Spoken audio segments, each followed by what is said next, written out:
instruire. Oui, on est mercredi, on va manger du canard. Exactement, et quelques dessins. Alors on commence tout de suite par celui de Lefred Touron. Vous savez que au sommet de l'État, on est en plein séminaire de motivation.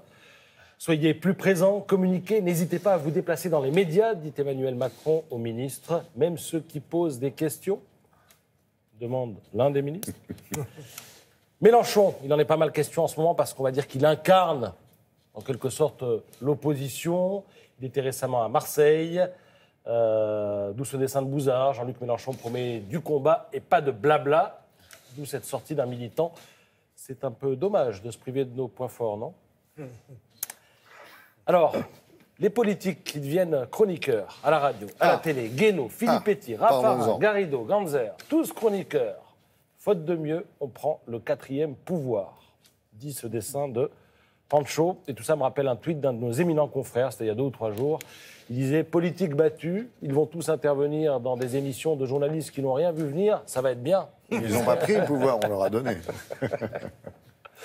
Alors, dessin dans le canard, mais rendons hommage aussi aux dessinateurs du monde, parce que j'en ai trouvé 2 splendides hier. Alors, il y en a un, évidemment, Plantu, on le connaît, mais celui-là est particulièrement réussi. Vous savez que Macron a adopté un chien, qui s'appelle Nemo. Donc, le nonos, il le lance, et tout le monde court derrière. Bon. Et puis, alors, il faut savoir que c'est vrai qu'il m'a fait hurler de rire. Il est un peu compliqué, vous allez voir, mais bon, voilà. Certaines banques, vous savez, notamment le Crédit du Nord, vont tester ce qu'on appelle la reconnaissance vocale pour l'accès aux services à distance. D'où ce dessin. 7, 1, 9, dup. Et là, vous avez le répondeur qui dit « Désolé, authentification vocale impossible. Veuillez répéter distinctement votre phrase d'identification pour accéder au code. » Et là, c'est un hold-up. Voilà, bon. Avec le changement de ton 7. À l'oral, ça le fait un peu moins, mais je vous promets, quand vous tombez dessus, d'ailleurs, vous venez de le voir, il est très drôle. Voilà. Dessin de... Ah, j'ai noté, parce que je ne connais pas très bien ce dessinateur. Je ne peux pas vous aider. Écoutez, le nom du dessin, dessinateur est sous le dessin. Donc, voilà. À surveiller. Alors, toute autre chose maintenant. Mireille d'Arc. Elle vous a tant aimé, venez nombreux, je vous en prie, lui dire au revoir. Ainsi parle Pascal Després, l'époux de Mireille d'Arc. Donc, on peut s'attendre à ce qu'il y ait foule vendredi à 11h, puisque c'est vendredi à 11h en l'église Saint-Sulpice qu'aura lieu l'enterrement et l'inhumation se passera au cimetière de Montparnasse. Donc, la cérémonie, 11h, Saint-Sulpice.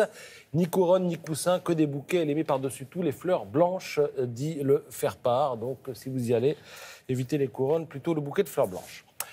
La belle histoire du jour. Alors, la directrice du musée d'art naïf de Laval rentre il y a quelques jours de vacances. Sur son bureau, qu'est-ce qu'elle trouve ? Un paquet.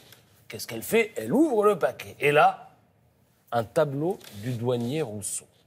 Et elle se dit, mais qui m'envoie ça ? Qui m'envoie ce fameux paysage de pêcheur, accompagné d'un certificat d'authenticité ? Elle ne sait pas, il y a une petite lettre à côté.